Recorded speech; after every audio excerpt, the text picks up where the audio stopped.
RJD नेता प्रदीप यादव इस वक्त हमारे साथ हैं। प्रदीप यादव जी, जिस तरीके से ललन जी ने इस्तीफा दिया उसके बाद से आरोप है कि भाई आपकी पार्टी जो है वो हैंडल कर रही थी सब कुछ और आप लोग का हाथ है इसके पीछे।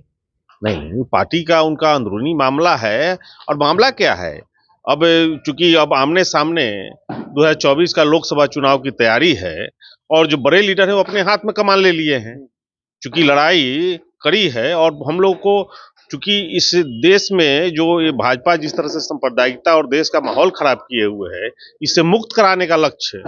और सबसे बड़ी जिम्मेदारी लालू जी और नीतीश जी पर है कि कैसे भाजपा से मुक्ति दिलाया जाए देश को इस सांप्रदायिक शक्ति से।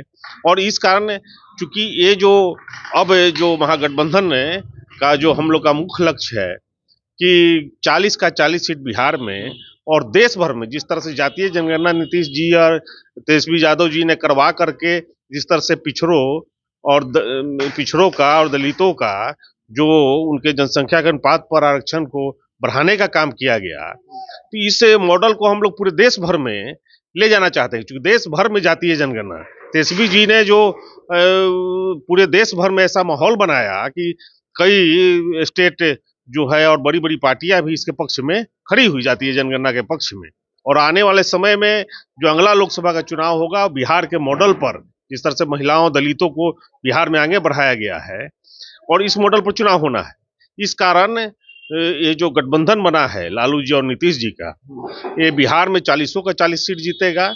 और बाकी जो गोदी मीडिया जो है, जो जिसका माइंड सेट ऐसा है कि वो एक पार्टी का आंख बंद करके समर्थन करती है और प्रोपेगेंडा तरह तरह का प्रोपेगेंडा करके और करती है, इसका कोई महत्व नहीं है। यही बात लीक हो रही है कि भाई आप लोग का हाथ है, तो आप क्या कह रहे हैं कि जो मीडिया है उसने ये पूरा प्लांट किया है? पूरा प्रोपेगेंडा ये मीडिया जो है, चूंकि भाजपा जो है, भाजपा के नेता जो हैं इस तरह से हताश हुए हैं बिहार में कि तरह तरह का प्रोपेगेंडा रच रहे हैं, लेकिन इसका कोई प्रभाव पड़ने वाला बिहार में नहीं है। आप लोग लालू और नीतीश कुमार जो है मजबूती पूरी तरह गोलबंद, पूरा इंडिया गठबंधन है। बिहार में जो है लालू जी और नीतीश जी का जो गोलबंदी है, और जो ये लालू जी शुरू से कहते थे कि सारे समाजवादियों को और जो जिसका विश्वास धर्मनिरपेक्षता में उस पार्टी को इकट्ठा करके और देश को बचाने का, देश में लोकतंत्र रहेगा कि नहीं रहेगा, इसकी लड़ाई है इस बार।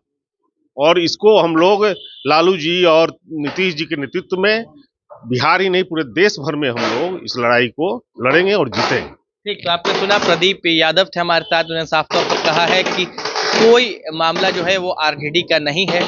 अगर राष्ट्रीय अध्यक्ष जेडीयू का बदला गया है तो वो उनकी पार्टी का मामला है और पार्टी की बेहतरी के लिए ही सब कुछ किया गया होगा। आप देख रहे थे हेडलाइंस बिहार।